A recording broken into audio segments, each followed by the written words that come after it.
میزان اندیشه، تحلیل و بررسی موضوعهای داغ روز از دیدگاه کارشناسان ساحه. میزان اندیشه، برنامه تحلیلی در رادیوی فرهنگ با زیبرشاهی اکتمشاه. درود به شما سامیان ارجمند رادیوی فرهنگ. در برنامه نوبتی میزان اندیشه موضوع صحبت ما تامین مؤسسه های فرهنگی مملکت با مواد گرمیدهی برای زمستان سالهای 2023-2024 می باشد. ما را همراه باشید.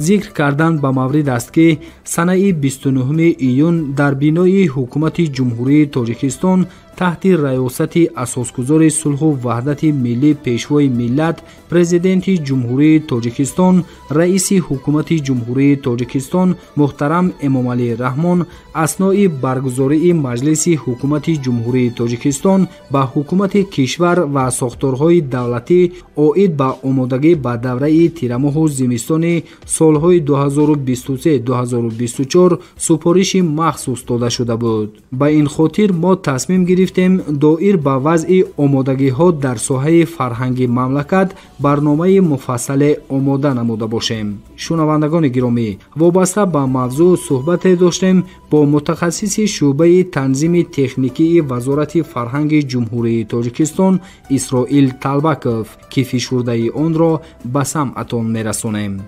قبلا از قبول شما ایثار سپاس میگویم و نخست سوالی که برای شما پیشنهاد میکنیم وابسته به زمستان گذرانی در مؤسسه‌های فرهنگی امروز چگونه است؟ تشکر زیاد. در مسئله اجرای قانون حکومت جمهوری تاجیکستان از 28 مارس سال 2023 تحت رقم 125 درباره سروقت آماده نمودن ساحه‌های اقتصادیات و اجتماعی جمهوری برای فعالیت منتظم و ثمره‌بخش در دوره تیرماه و زمستان سال 2023-2024 اینچنین برای اجرای نقشه چرابینی حکومت جمهوری تاجیکستان از جانب وزارت فرهنگ جمهوری تاجیکستان فرمایش وزارت فرهنگ از 18 اپریل سال 2023 تحت رقم 64 به تصویب رسانده شده است. اینچنین در اساس فرمایش مذکور نقشه چرابینی‌های وزارت عبارت از 15 نامگوی نقشه چرابینی‌ها تهیه کرده شده و مؤسسه‌های زیرتابع برای اجرا ارسال کرده شده است. اینچنین در اساس فرمایش مذکور ستاد دائمی عملکننده وزارت فرهنگ جمهوری تاجیکستان تشکیل کرده شده است. هر ماه با تشکیلات‌های زیرتابع جلسه‌های خود را گذرانده دستور سپارش‌ها را اوید این مسئله داده ایستاده‌اند. سلامت باشید. مؤسسه‌های زیرتابع گفتید کدام مؤسسه‌های زیرتابع وزارت فرهنگ هستند؟ مؤسسه‌های زیرتابع وزارت فرهنگ گفته در نظر داریم ما این مؤسسه دولتی تئاتر دولتی اکادمی اپرا و بالت به نام صدرالدین عینی، مؤسسه دولتی کالج صنعت موسیقی به نام زیادالله شهیدی، مؤسسه دولتی کالج موسیقی جمهوری به نام زیادالله شهیدی، دانشکده صنعت، اینچنین کالج به نام بویدوق در ناحیه رودکی و دیگر مؤسسه‌های زیرتابع. با زمستان گذرانی با کدام محصولات نیاز دارند این مؤسسه‌ها؟ کدام محصولات برای زمستان گذرانی تامین میشوند؟ اصلا گرمیدهی مؤسسه‌های سوای فرهنگ مقصد در شهر نوحیه ایسوب گرمکنک‌های روغنی تامین کرده میشود. همچنین هنگام با وجود آمدن سردی‌ها از پیچ‌های علاوه استفاده می‌برند. با این مقصد هزم و انگشت ذخیره شده ایستاده است. مبلغ گذاریشون ایسوب بودجه محلی عملی کرده میشود. لیکن در مؤسسه‌های زیرتابع ما اساساً نیاز دارند به مدت مکتب اینترنت داریم. مکتب اینترنت میونه مخصوصی جمهوری به نام عطایف و اینترنت میونه مخصوصی به نام زیادالله شهیدی. اینا اساساً نیاز دارن از جهت مواد غذایی با ارد، روغن، برنج، شکر، سبزیجات و میوگیو. در مسئله سوزشواری باشد اینو نیاز دارن با انگشت، هیزم، سوزشواری دیزلی، گنراتور و دیخونهایی که عمل کننده اینچنین گرمکنک‌های برقی نیاز دارن اینو. سلامت باشید. وابسته به نقشه اجرا میگفتید در مؤسسه‌های زیرتابع وزارت عموما نقشه چقدر است و تا این روز چه مقدار تامین شده است؟ در عموم در مجموع بگیریم اویدی آمادگی و ذخیره‌نمایی موادهای اساسی غذایی در سوای فرهنگ با حالت 1 ایول سال 2023 با مقدار ارد 45%، روغن 56%، برنج 75%، шакар 51%, сабзавот аз қабили картошка 76%, пиёз 45%, сабзӣ 54%, мевагиёб ба миқдори 46% таъмин карда шудаанд. маводҳои гармидиҳӣ чӣ? маводҳои гармидиҳӣ бошад, агар дар муассисаҳои зертобаи мо, асосан аксарияти муассисаҳои зертобаи мо ки имконияти пайвастшавӣ ба шабакаҳои гармиро доранд, ино аллакай пайваст шидагӣ, шиносномаҳо гирифтагиянд, ҳоло корҳои таъмирӣ дар системаи гармидиҳӣ идома дорад. аммо дорем ғайр аз ин дар коллеҷмон, коллеҷи ба номи Атоев ва Зиёдулло Шаҳидӣ то имрӯза захира шудагӣ аст 17 куб ҳезон, инчунин генераторҳо 1 адад, дехонаҳо 2 адад мо дорем. 2 адад худаш аллакай дар ҳолати корӣ қарор дорад, фаъолият мекунад, кори профилактикӣ рафтест аст. инчунин 157 та гармкунакҳои барқӣ дар ду муассиса мавҷуд аст ки ино ҳамаашон дар ҳолати корӣ қарор доранд. خب муассисаҳои фарҳангӣ ҷумҳурӣ дар кадом ҳолат ҳастанд? зеро вазорати фарҳанг бояд огоҳ бошад, ягон комиссияҳои назоратӣ амал мекунанд вобаста ба ин мавзӯъ? албатта масъалаи зимистонгузаронӣ барои соли 2023-2024 таҳти назорати масъулини вазорати фарҳанги ҷумҳурии Тоҷикистон қарор дорад. ҳар моҳ дар назди муовини сарпараст оиди рафти иҷрои корҳои зимистонгузаронӣ дар ҳамаи муассисаҳои фарҳангӣ ситод гузаронида мешавад. айни ҳол ягон мушкилӣ нест. тибқи нақша чорабиниҳо корҳо идома дорад. аз ҷумла корҳои таъмирӣ дар муассисаҳо рафтист аст. аз ҷониби корхонаи бои давлате ки дар назди вазорат фаъолият мекунад, корҳои таъмирӣ оғоз карда шуда идома дорад. خب маблағгузорӣ ва таъмини муассисаҳои фарҳангии музофоти кишвар аз кадом буҷа аст? маблағгузории муассисаҳои фарҳангии шаҳру ноҳияҳоро дар назар дорем. ин асосан аз ҳисоби бюҷети мақомотҳои шаҳру ноҳияҳо амалӣ карда мешаванд, чунки ин муассисаҳо дар тавозуни мақомотҳои шаҳру ноҳияҳо қарор доранд. яъне шумо аз ҳамчун комиссия ҳаст ки огоҳ бошад то кадом андоза?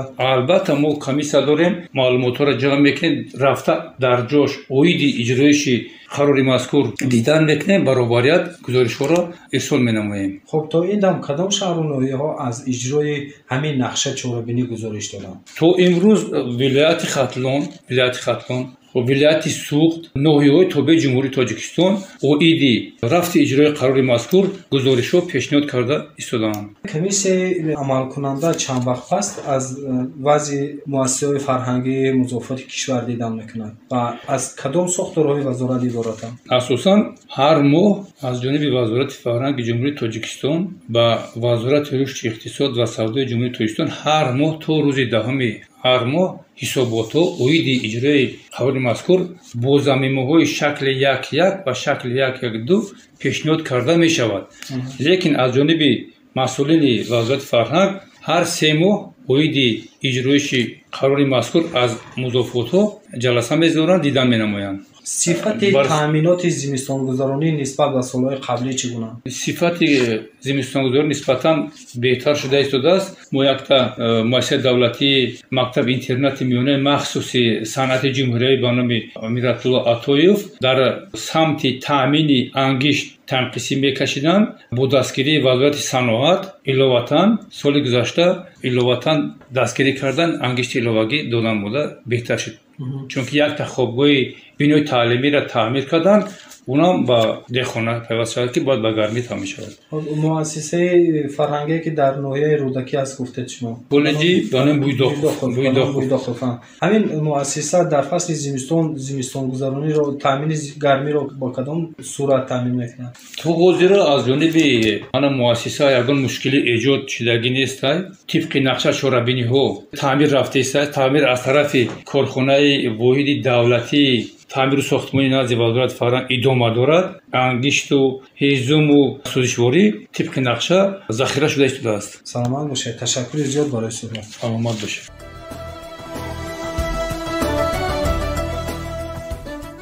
шунавандагони гиромӣ, ёдовар мешавем ки шумо суҳбати моро бо мутахассиси шӯъбаи танзими техникии вазорати фарҳанги ҷумҳурии Тоҷикистон Исроил Талбаков шунидед. ҳамсуҳбати дигари мо сардори раёсати фарҳанги вилояти Суғд Бахтиёр Қосимов мебошанд ки доир ба омодагиҳои муассисаҳои фарҳангии ҳудуди вилоят барои фасли сармои дар пеш истода суҳбат менамоянд. وابسته با آمادگی‌ها به دوره تیرماه و زمستان سال‌های 2023-2024 در مؤسسه‌های فرهنگی ولایت سوغد سخن می‌گفتید. مرحمت. تشکر. اوید به اجرای قرار رئیس ولایت سوغد از 18 اپریل سال 2023 رقم 120 درباره سری وقت آماده نمودن ساحه‌های اقتصادیات و اجتماعی ولایت برای فعالیت منتظم و ثمربخش در دوره تیرماه و زمستان سال‌های 2022 و 2023 و نقشه چاره‌بینی به تصویب رسیده است. اینچنین فرمایش سردار ریاستی فرهنگ ولایت از 18 اپریل سال 2023 رقم 48 به تصویب رسیده که آن ستاد نزد ریاستی فرهنگ ولایت عبارت از 3 نفر تأسیس داده شده است. طبق قرار رئیس ولایت و نقشه چاره‌بینی برای 16 شهر و ناحیه‌های ولایت 297 تانه انگشت و 174 متر کوبی هیزم پیش‌بینی کرده شده است. با مقصد تامین فعالیت منتظم و ثمربخش ساحه‌های اقتصادیات و اجتماعیات ولایت، ریاست فرهنگی ولایت، مدیران بخش‌های فرهنگی شهر و ناحیه‌ها، راهبران مؤسسه‌های زیرتاب ریاست فرهنگ منتظم ستادها دایر می‌نماید. ریاست فرهنگی ولایت هم‌روزه به شعبه انرژتیک و صنعت مقامات اجرایی حاکمیت دولتی ولایت معلومات مختصر پیشنهاد می‌نماید. جدا نمودن مبلغ برای خریداری انگشت و هیزم، دسترس نمودن آن از جانب مقامات اجرایی محلی حاکمیت دولتی به راه مانده شده است. مؤسسه‌های فرهنگی با تجهیزات بی‌خطری از سوختار با حساب‌کنک‌های برقی و حساب‌کنک‌های آب تامین می‌باشند. همزمان باید قید کرد که در تمام مؤسسه‌های فرهنگی شهر و ناحیه‌های ولایت در همکاری با تلویزیون‌های محلی، رادیو و دیگر وسایل اخباری عامه باید به صفحه‌کاران استفاده نیروی برق کارهای فرماندهی به راه مانده شده است. باید کرد که در 16 شعبه و بخش‌های فرهنگ شهر و ناحیه‌های ولایت دایر به رفع آمادگی و ذخیره نمودن موادهای اساسی گرم‌دهی در مؤسسه‌های فرهنگی با دستگیری مقامات اجرایی محلی حاکمیت دولتی به کاربری آغاز کرده شده است. طبق جدول تصدیق گردیده به ناحیه ظفرآباد 8 تانه انگشت، 12 متر کوبی هیزم، ناحیه اسپیتامین 9 تانه انگشت، 5 متر کوبی هیزم، ناحیه باباجان غفورov 15 تانه انگشت، ناحیه دیوشتی 14 تانه انگشت، 12 متر کوبی هیزم، ناحیه جبار رسولov 4 تانه انگشت، 42 متر کوبی هیزم، ناحیه عینی 30 تانه انگشت، ناحیه اشت 10 تانه انگشت، 26 متر کوبی هیزم، ناحیه کوهستان مشجاه 16 تانه انگشت، 8 متر کوبی هیزم، ناحیه شهرستان 4 تانه انگشت، 10 متر کوبی هیزم، ناحیه مشجاه 71 تانه انگشت، 3 متر کوبی هیزم، شهر استقلال 15 تانه انگشت، 2 متر کوبی هیزم، شهر پنجگین 2 تانه انگشت، شهر گلستان 55 تانه انگشت، 32 متر کوبی هیزم، شهر استرخشان 25 تانه انگشت، 10 متر کوبی هیزم، شهر اسفره 14 تانه انگشت و شهر کنیبادام 14 تانه انگشت، 12 متر کوبی هیزم برای گذراندن زمستان سال‌های 2023-2024 به نقشه گرفته شده است. بخش فرهنگی شهرهای خوجند و بستان با برق دائمی تامین بوده برای گذراندن موسم زمستان از انگشت و هیزم استفاده نمیبرند. اجرای قرار رئیس ولایت سوغد از 18 اپریل سال 2023 رقم 120 درباره سری وقت آماده نمودن ساحه‌های اقتصادیات و اجتماعی ولایت برای فعالیت منتظم و ثمربخش در دوره تیرماه زمستان سال‌های 2023-2024 هم‌روزه در تحت نظارت ریاستی فرهنگ ولایت قرار دارد. تشکر.